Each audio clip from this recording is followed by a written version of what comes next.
Ágora es un término griego que significa lugar de asamblea o reunión.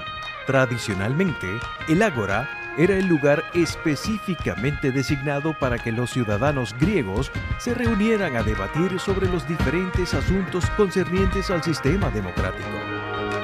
A partir de este momento, tenemos un Ágora en Luz Radio 102.9 con Gabriel Andrade. Saludos amigos, bienvenidos a Ágora. Hoy me acompaña en la edición y montaje William Velarde, en el control técnico Franklin Palmar. Nuestra productora es Norelba Torres, el director de Luz Radio es Jesús Urbini y quienes habla Gabriel Andrade estará en la conducción. Mi Twitter es @gandrade80 y hemos establecido contacto con el profesor Antonio Piñero, con quien estaremos conversando sobre los manuscritos del Mar Muerto. Saludos Antonio, bienvenido. ¿Qué hay? Muy buenas, bienvenido. Me alegro de nuevo de estar con vosotros. Saludos. Bueno, ¿qué son los manuscritos del Mar Muerto? Pues un descubrimiento sensacional de finales del siglo XX, 1970, en el que casualmente se encontraron en principio unas cuantas ánforas en una cueva que debió de estar tapada totalmente siglos y siglos y que unas lluvias torrenciales empezaron a dejar descubierto. Y se cuenta que unos pastores entraron por allí y encontraron una suerte de ánforas que tenían manuscritos dentro y empezaron a venderlos. Y realmente con el tiempo esos manuscritos se han transformado aproximadamente en unos 40.000 fragmentos de pergamino y papiro que corresponden aproximadamente a 850 manuscritos. Todos proceden de una edad muy antigua. A algunos se les ha aplicado el carbono 14 y a la mayoría no. Pero por medio del análisis de la manera de escribir, a esos manuscritos que están escritos en hebreo y arameo y más tarde algunos en griego, se les puede datar de una fecha que corresponde en torno al siglo III o segundo antes de Cristo hasta el siglo I antes de Cristo. Y todos pertenecen al judaísmo de esa época, aunque no todos son documentos, digamos, de algunas de las sectas o facciones del judaísmo que nosotros conocemos, como son fariseos, esenios, saduceos o celotas, sino que muchos de ellos, aproximadamente 250, son manuscritos de la Biblia.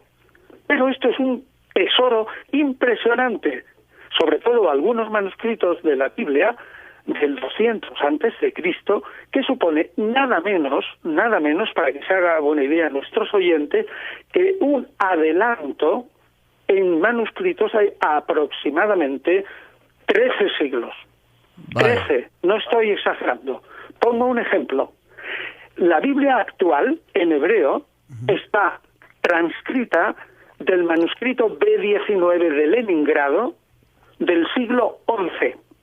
Y como gran avance se está preparando una transcripción de un manuscrito de Alepo del siglo X de nuestra era.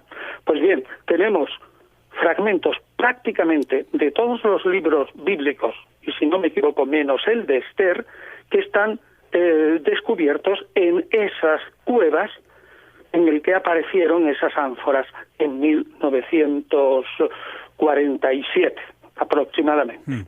Así que los manuscritos del Mar Muerto, en síntesis, son el producto de una posible biblioteca que se haya esparcida o que se hallaba esparcida en diversas cuevas alrededor del Mar Muerto, en el actual Israel, y que representan a un judaísmo que va desde el siglo II antes de Cristo al siglo I después de Cristo, y un judaísmo que se nos ha transmitido directamente, sin intermediarios.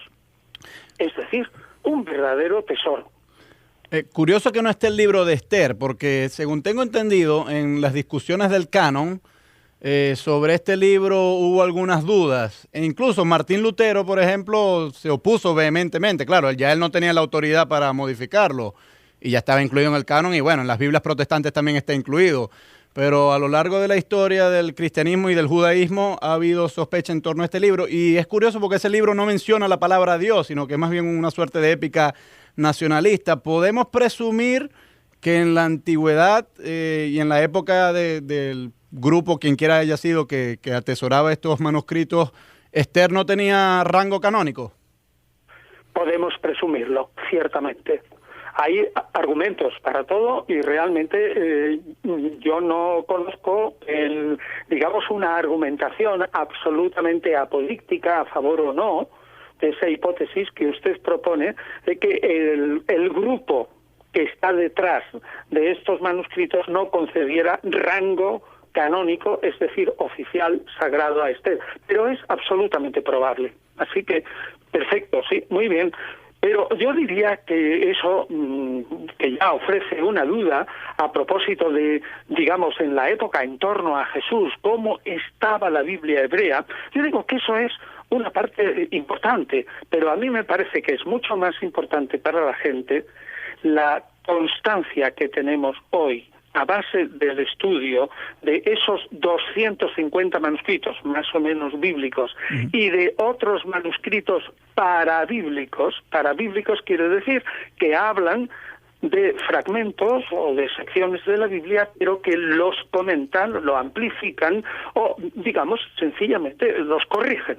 Pues bien, lo que se puede sacar de ese texto es que, aunque en algunos casos, como por ejemplo en el de Isaías, del que se cuentan más de 40 copias, podemos decir que la transmisión del texto de los 3 profetas que componen el libro de Isaías, el primero y el segundo y el tercero, es relativamente o muy parecida a la actual. Sin embargo, en líneas generales, podemos sacar algo que yo creo, la idea de que a alguna gente le dejará un tanto temblando, y es que en época de Jesús el texto de lo que hoy llamamos el Antiguo Testamento era más bien flotante. Flotante, ¿qué quiero decir? Que se podía decir que lo que hoy llamamos el Génesis era sagrado, que la línea general de las secciones y las narraciones y los personajes y lo que decían los personajes era sagrado, era inspirado por la divinidad, pero no el texto exactamente igual, de tal manera que a lo mejor alguna escuela de los pre-rabinos de la época podían preferir otras lecturas, y que esa flotabilidad del texto se ha mantenido quizás hasta hoy mismo, por ejemplo, en algunas partes de la Biblia, sobre todo en el libro de Job. En una palabra podemos decir, los manuscritos del Mar Muerto, por una parte nos dicen, el texto de la Biblia más o menos en los libros importantes, 200 años antes de Jesús, es decir, la ley y los profetas, estaba más o menos fijado. Pero ese texto era flotante. Por tanto, si era flotante, han sido manos humanas los que han determinado a lo largo de esos 200 años y 100 años después, y quizás un poco más, cuál era el tenor literal de la Biblia. Y de ahí estoy diciendo de una manera bien clara que cualquier tesis fundamentalista a propósito de que Dios dictó a los oídos del autor bíblico una forma de texto, hoy no puede sostenerse ante la evidencia de tantísimas pruebas de que el texto variaba. Es más, podemos decir que tenemos textos, 3 textos distintos del Pentateuco, 3, como poco. Uno, el texto, o más, ¿no? El texto samaritano. 2, el texto que hoy se lee en las Biblias impresas en hebreo. 3, el texto que subyace a la tradición traductora, a la traducción del Antiguo Testamento, que comienza nada menos que en el 270 aproximadamente, o 268, antes de Cristo en Alejandría. Es decir, que por lo menos tenemos 3 tipos de textos del Génesis. ¿Cómo va a defender uno? Esta es la palabra de Dios, esta ha sido dictada de esta manera. Bueno, vamos a ir a escuchar un tema musical, Antonio, y al regreso seguimos con esta cuestión, porque yo he escuchado algunas creyentes que presentan un contraargumento a eso y quisiera planteártelo. Venga, pues @GAndrade80 es mi Twitter. Escuchemos de Ángela y un tema que se llama Alfonsina y el mar. Seguimos en Ágora, @GAndrade80 es mi Twitter. Converso con el profesor Antonio Piñero a propósito de los manuscritos del Mar Muerto. Y decías tú en el segmento anterior, Antonio, pues que una derivación de los descubrimientos de los manuscritos del Mar Muerto es que hay variantes entre los manuscritos y que no necesariamente los manuscritos que tenemos hoy han sido los mismos de siempre. Y tú dices que esto tiene grandes implicaciones teológicas, puesto que... A mí me parece que sí. Claro, ahora, un contraargumento a eso, yo no diría que es tanto un contraargumento, sino más bien un acomodo que yo frecuentemente oigo entre judíos y cristianos, no fundamentalistas, por supuesto, es la idea de que, bueno, esos textos son inspirados, pero no dictados en el oído como tú lo has venido caracterizando, sino que, bueno, la idea general está ahí, puede ser que alguna palabra, un punto, un coma, haya pasado desapercibida al escriba y que, bueno, en eso se pueden admitir las variantes, pero que el núcleo de la idea está ahí, pues. Bien, yo no tengo nada. Ahí ya sí que yo no me meto como historiador. Lo admito perfectamente. Si alguien cree en la idea de la inspiración divina, lo cual es bastante portentoso en el siglo XXI, es decir, si alguien cree que el absolutamente otro, que es la divinidad, absolutamente otro, es decir, que no tiene que ver nada, precisamente por eso es Dios, con la finitud de nosotros, puede comunicarse con nosotros y puede transmitirnos una serie de historias, hechos, relatos, que por otra parte son leyendas, presentarlos como verdad ineludible, lo que hoy sabemos que es una leyenda, pues por ejemplo el paso de los egipcios por el Mar Rojo o cualquier otra cosa. Si alguien cree que eso puede tacharse o designarse o denominarse como inspiración, yo como historiador no tengo nada que decir. La labor de un historiador y de un filólogo es constatar que 100 años antes de que los rabinos dijeran, bueno, pues estos son los 22 escritos que forman nuestra Biblia, la Biblia hebrea. Bueno, que hay también una discusión sobre el modo como se cuentan, etcétera.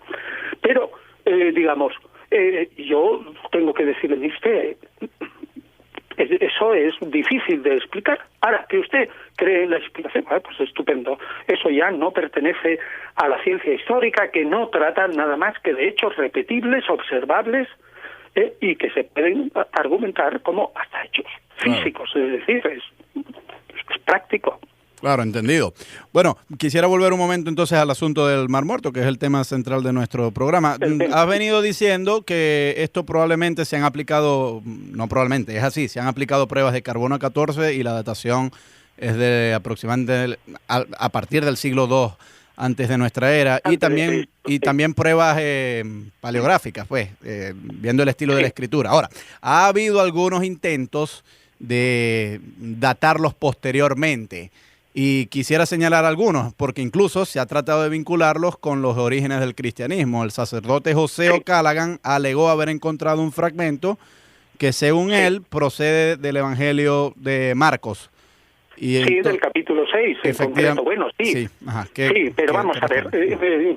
Primero tenemos que distinguir entre manuscritos del Mar Muerto y otros. Hemos dicho que hablamos solo de una cueva, la cueva 1, que estaba cerca, digamos, de lo que ahora son las ruinas del monasterio, por así decirlo, o del asentamiento de Qumran, pero es que hay 11 cuevas como poco, y luego hay otros manuscritos que se han encontrado en los alrededores y no propiamente de Qumran. Entonces, el manuscrito famoso de José O'Callaghan, que lo publicó en 1972 en concreto, pertenece a la cueva 7. Y la cueva 7 es distinta de la cueva 1. Es decir, que hay que estudiar cada uno de los manuscritos, aun agrupados por cuevas, evidentemente por sí mismo. Ahora bien, vayamos al caso. Vamos a suponer que O'Callaghan tuviera razón, que ahí hubiera habido en la cueva 7 algún manuscrito, digamos, de la época cristiana, y se es del Evangelio de Marcos, a tenor de lo que opina la ciencia hoy, tiene que estar escrito después de la destrucción de Jerusalén, es decir, después del año 70. Bueno, pues entonces eso quiere decir que en esa cueva alguien metió manuscritos después del año 70. No, pero Lo un momento, cual no un invalida- momento, Antonio, pero según recuerdo, O'Callaghan fecha Marcos anterior a eso, a 40 o es igual. 50. Sí, es igual. Ciertamente para mi argumento es igual, pero yo estoy hablando, lo conozco perfectamente porque he leído ese artículo, es más, lo tengo, y hay varios libros sobre ese texto, y podemos hablar porque me afecta directamente a mí como, digamos, estudioso del Nuevo Testamento de una manera directa. Admito que, por ejemplo, se hubiera escrito en el año 50, que lo dudo en extremo, pero bueno, lo admito. Bueno, pues entonces alguien metió en esa cueva número 7 un texto del año 40. Bien, ¿y qué? ¿Qué argumentos sacamos ahí respecto a la datación de otros manuscritos que son de la cueva 1 o de la cueva 11?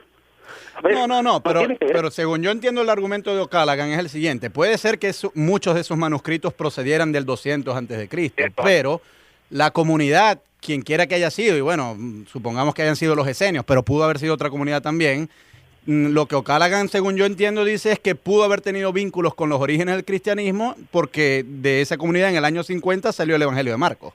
No fue que alguien lo introdujo ahí, digamos, fuera de orden, no. O sea, esa comunidad que estaba ahí en el año 50 produjo el Evangelio, pero ciertamente hay otros textos que son más antiguos, del 200 antes de Cristo.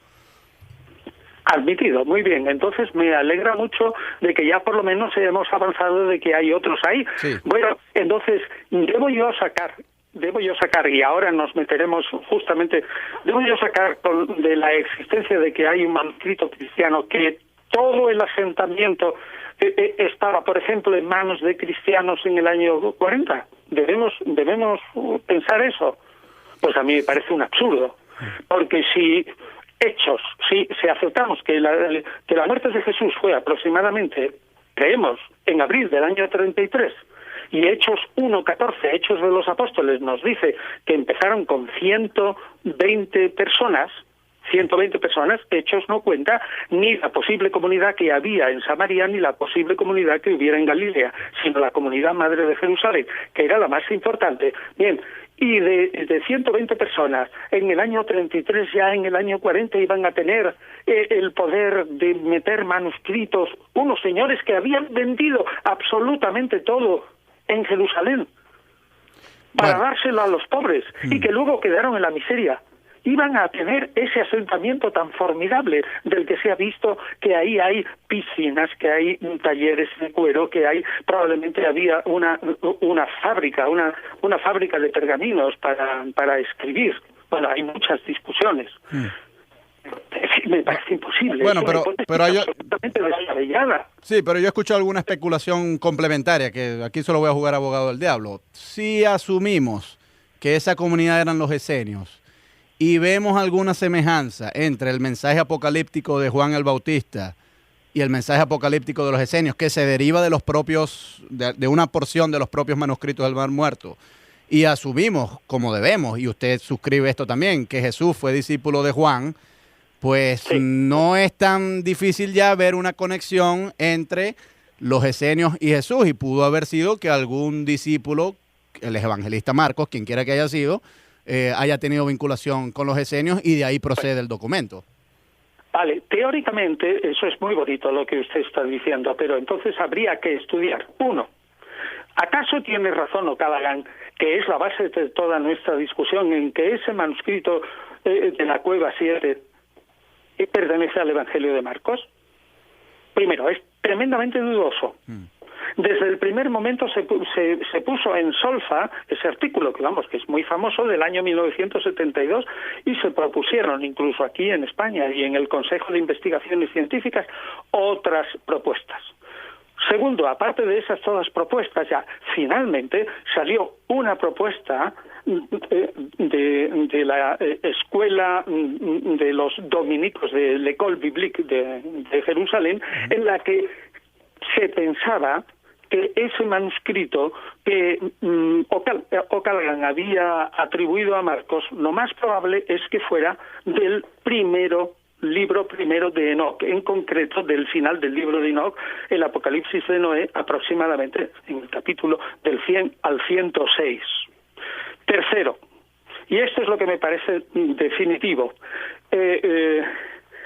salió más tarde un estudio sobre la especie de ADN que tienen las hojas de papiro, y resulta que el ADN del papiro de O'Callaghan, ¿qué es el ADN de las hojas de papiro? Pues que las fibras de papiro de cada hoja de papiro tienen un dibujo especial, exactamente tan especial como las huellas dactilares de un ser humano, que somos miles de millones y sin embargo no hay dos huellas dactilares exactamente idénticas.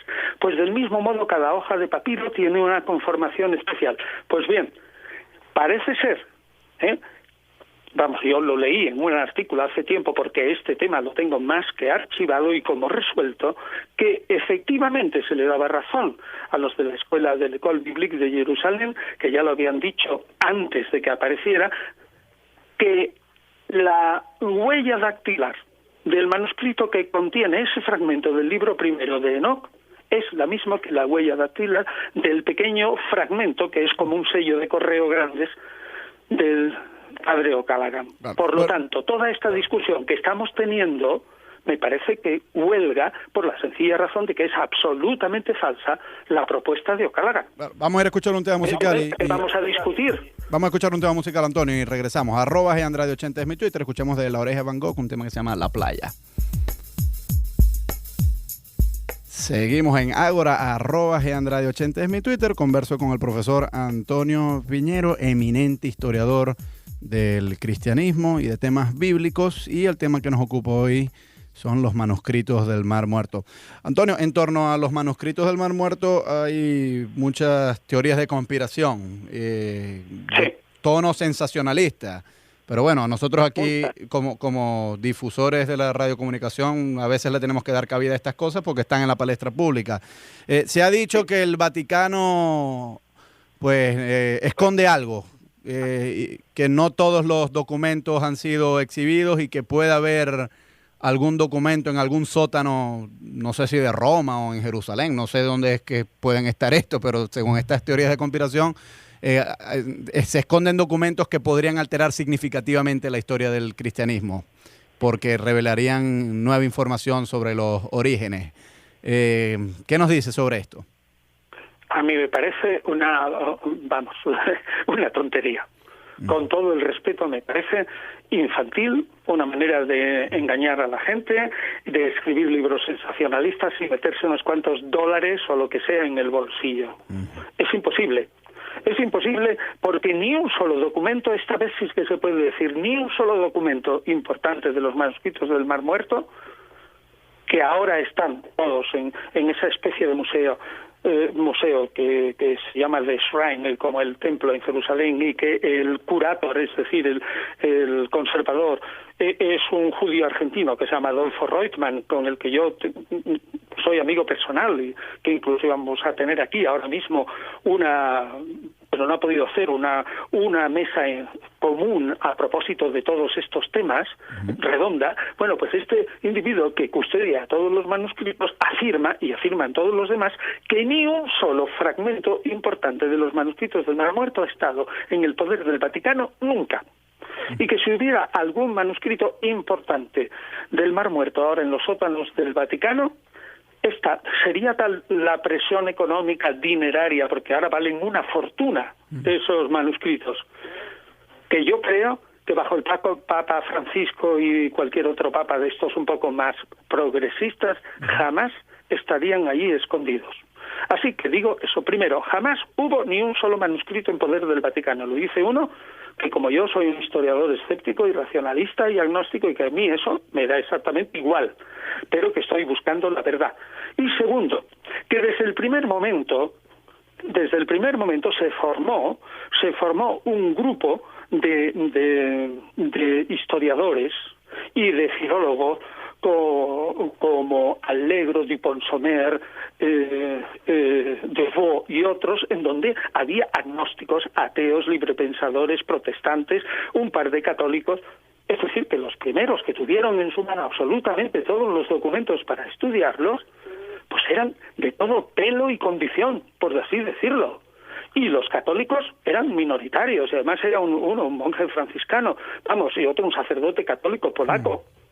Bueno, Vamos, pero hay una cosa aquí. Usted ha mencionado a Allegro, que es un agnóstico. Ahora, Allegro, él tiene un libro famoso donde él menciona que en realidad Jesús es un hongo alucinógeno. Y él dice, él deriva esta tesis que es muy colorida y bueno, supongo que es el hazme reír de mucha gente, pero él dice que esta interpretación que él deriva señalando a Jesús no como una persona, sino como un hongo alucinógeno, puede proceder de una interpretación de estos textos del Mar Muerto, y él sí postuló la hipótesis de que a lo mejor había textos escondidos. Entonces eso hace presumir a alguna gente que algo raro hay ahí.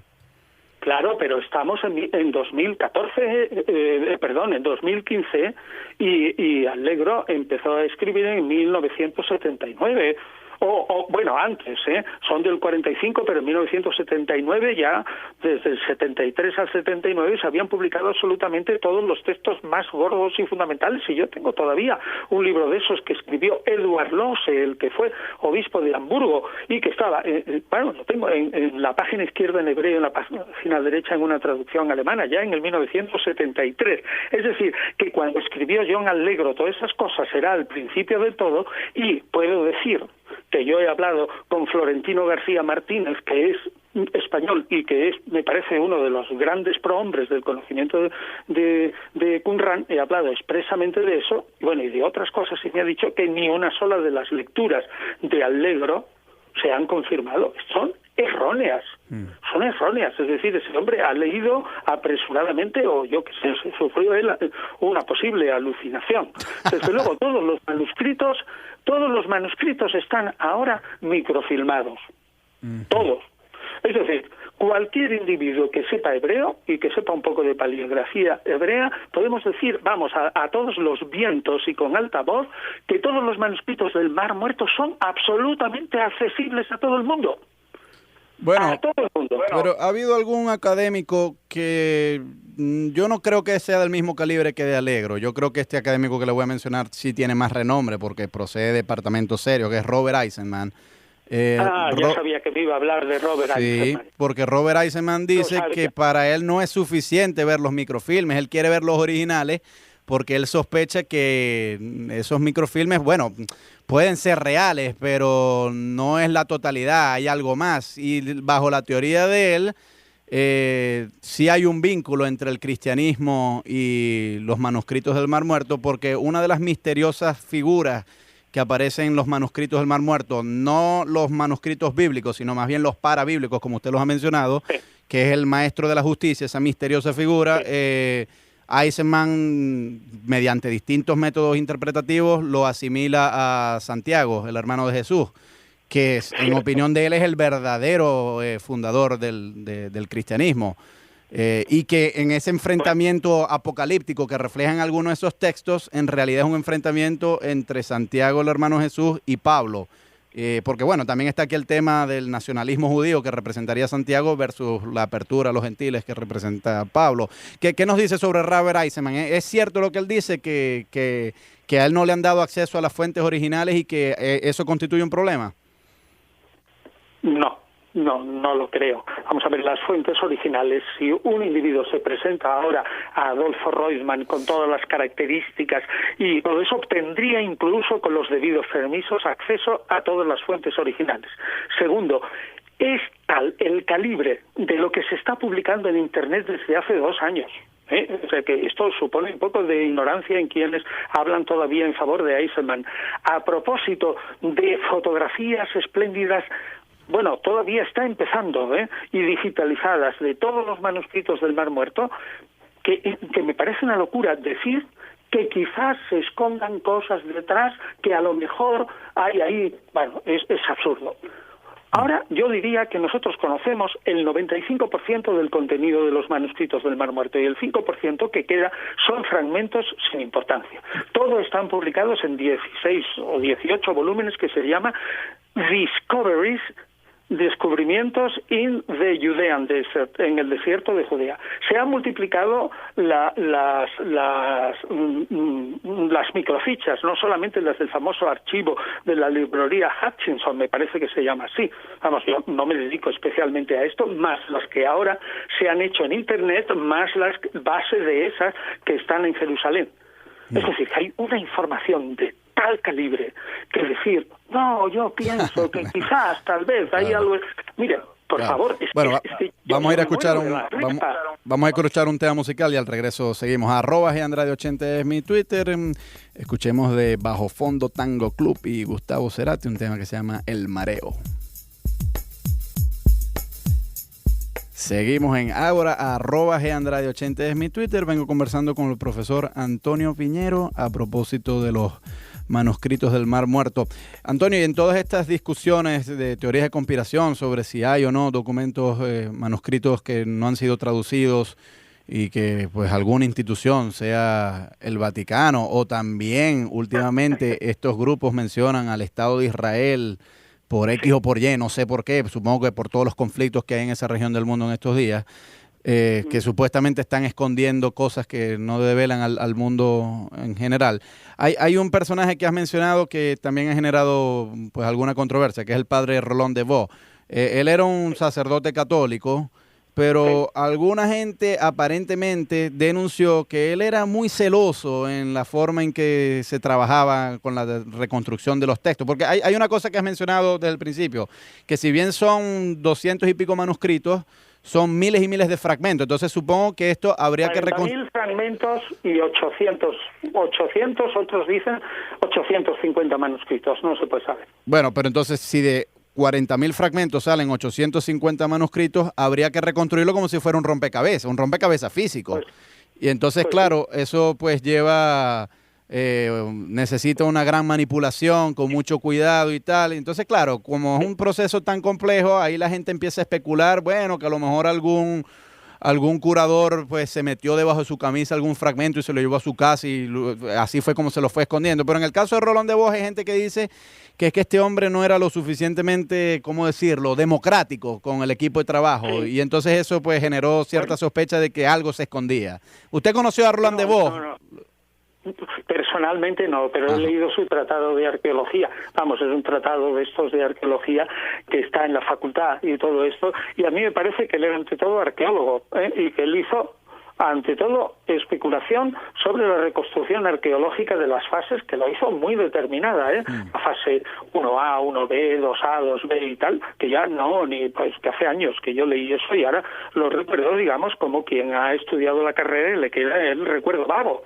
Pero vamos, el Roland de Vaux era ante todo arqueólogo, que ciertamente sí. Lo que yo creo que hay detrás es que la camarilla, llamémosle así, de los primeros estudiosos, que sí que es verdad que acapararon el estudio de los manuscritos porque sabían que era un tesoro y ralentizaron de una manera estrepitosa la publicación de los primeros manuscritos porque cada uno quería tener, como por ejemplo Milik, el sacerdote católico, cada uno que publicó bastante, pues cada uno quería tener, digamos, la editio princeps firmada por él. La edición príncipe, pero eso se arregló inmediatamente y como dije en 1973 los manuscritos gordos estaban ya editados y de la Madrid, Manuel de la Madrid publicó a los 25 años del descubrimiento del 45, al año 70-73 publicó un libro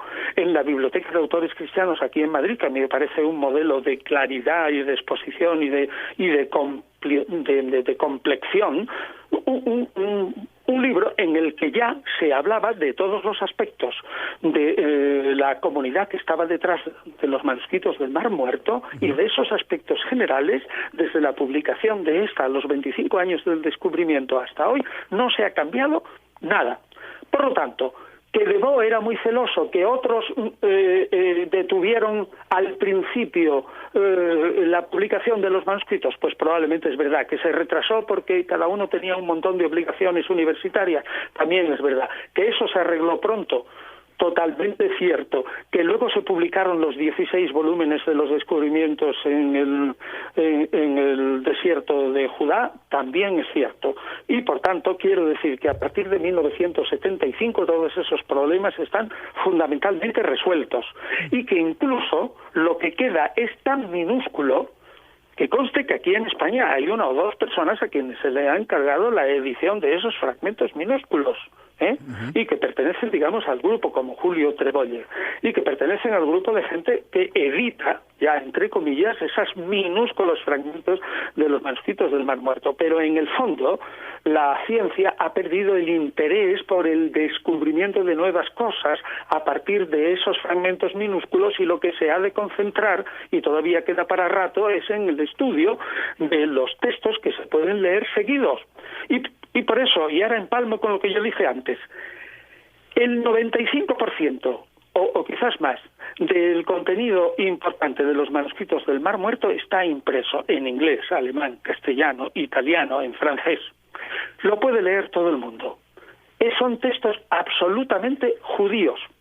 La palabra Jesús, cualquier sombra de un mesianismo al estilo cristiano, cualquier parecido con Pablo o con Santiago, por lo que podemos conocer a través de la epístola a los Gálatas, y lo que podemos, digamos, arañar por aquí y por allá del cristianismo antiguo para hacernos una figura de Santiago, de Pablo, de Jesús, y lo que conocemos del Maestro de Justicia, con el 95% de los manuscritos ya perfectamente leídos y estudiados, puedo decir, pero vamos, con la boca llena, que en los manuscritos del Mar Muerto no hay absolutamente nada, ni una pizca de cristianismo estricto. Nada. Es todo puramente judío, lo cual no quiere decir que no nos interese. Nos interesa y mucho, porque cuanto más sepamos del judaísmo en la época de Jesús, más iluminaremos la figura de Jesús y más entenderemos el cristianismo primitivo, que al fin y al cabo no era nada más que una de las ramas que salían de ese frondoso árbol que era el judaísmo del siglo I. Wow. Por tanto, repito, nada hay del cristianismo en los manuscritos del Mar Muerto, y eso puede poner la mano en el fuego. Bueno, hay otra gente que alega que si hay un motivo para esconder manuscritos, no es propiamente porque haya información que compromete la historia del cristianismo, sino más bien por motivos económicos, porque entre los manuscritos que sí se han publicado hay un llamado el rollo del cobre, que aparentemente da directrices sobre un tesoro. Y entonces ha habido gente que ha postulado que en esos manuscritos que no han salido a la luz pública, si es que acaso existen, puede haber más detalles sobre dónde encontrar ese tesoro. Y entonces, bueno, la motivación sería económica y no propiamente de esconder una historia o algo así por el estilo. ¿Qué nos dice al respecto? Sí, me imaginaba que íbamos a hablar del tesoro famoso, porque desde luego casi siempre sale. Bueno, lo primero que tengo que decir que no es un tesoro, son múltiples tesoros. Debe ser, por lo tanto, múltiples tesorillos. Vamos a suponer que esa gente hubieran metido monedas de oro en múltiples tesorillos, pongamos 50 o 60 lugares. Bueno, ¿y qué? ¿Qué pasa? ¿Qué importancia puede tener eso? Porque si son tesoros, serían de moneda.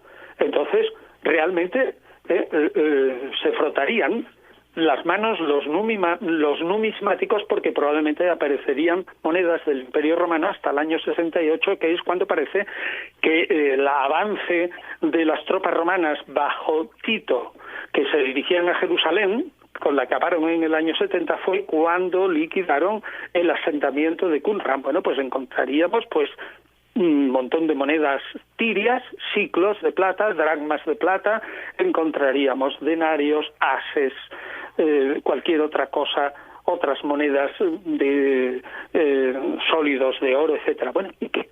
¿Y qué pasa con eso? ¿Qué interés hay en ocultar, por ejemplo, para el gobierno de Israel, que es el que tiene en realidad el rollo del cobre, y que dispone de un panorama económico de miles y miles y miles de millones de dólares anuales como presupuesto nacional del Estado? Sí. A mí me parece que es, sinceramente, creo que un historiador se ríe de todo eso, claro. Pues porque son naderías, es que es nada. Claro, claro. Que han ocultado 70 tesoros de unas cuantas monedas, incluso sólidos de oro. Bueno, pues no pasa nada. Claro. Cuando se descubran, pues ya aparecerán, y como no valen nada, no los van a fundir, porque si es el mismo Israel el que tiene mucho interés, pues ya lo presentará y hará un museo maravilloso con esas monedas, e intentará que vayan muchos turistas a Israel, que eso sí que le interesa. Oye, Antonio, otro lado, tampoco le... Bueno, muy agradecido por esa última explicación que me ha causado gracia. Cuando quieras regresar acá te esperamos. Bueno, Bueno, pues nada, encantado porque hablaremos de un montón de cosas, pero vamos, es que las muchas hipótesis producen risa. Claro que sí. Gracias a William Velarde, que estuvo en la edición y montaje, Franklin Palmar en el control técnico, Norelba Torres es la productora, Jesús Urbina es el director de Luz Radio y quien les habla, Guerrero Andrade, estuvo en la conducción. @GAndrade80 es mi Twitter.